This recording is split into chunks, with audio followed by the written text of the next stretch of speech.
Hi and welcome to the DakarTeamGB Pre-Dakar Q&A session. That's a bit of an intro. On to the questions, I guess.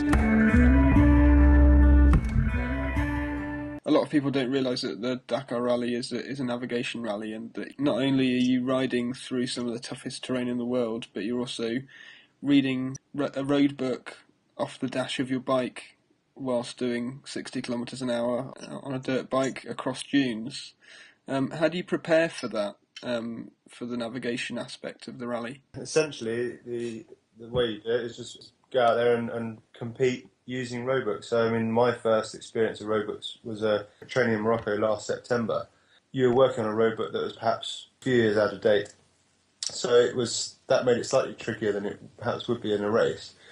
But then went out to Morocco a month later or 6 weeks later to compete in the Morocco. That really for me was where I learned how to use a roadbook properly. So it's actually getting out there and doing it and seeing how it works and see what the little nuances are of the little symbols. Everything's in French. Getting used to, it's essentially a new language, a new way of reading, navigating, and just go out there and do it really. Is it something that after you've ridden like that for a while, it just suddenly clicks and you're able to just naturally ride through the terrain and keep track of where you are, or is it something you're constantly concentrating on? I guess like anything, the more you do it, the more it becomes second nature. Yeah. So I certainly after the Morocco, I didn't think, oh, right, got that cracked. I certainly felt more confident. And I guess if there's anything, well, there's always so much more that one can do in every race that you do. And if you ever do the Dakar again, obviously you learn from race to race. It is just experience. It is riding it and reading the terrain as much as anything. And I guess for me, the biggest thing was, to begin with, you look at everything in minute detail, and you have to remember that this is designed for cars and trucks racing along the same route, travelling at very high speed. So what on the roadbook might look like a large jump or bump in the road, half the time you're going over it, you don't even know you've gone over it. But if you're in a car, you would perhaps feel the impact greater. So the trucks and cars and bikes all read the same road book? I have the same road, but what's changed, I think only this year in South America, is that they have, on a couple of days, done, and just part of the day's stage, they've got different routes where they can send the bikes up some much more nadry stuff that the trucks and the cars can't get up. But generally speaking, Jalen, to answer that question, is everyone's on the same track. Okay, cool.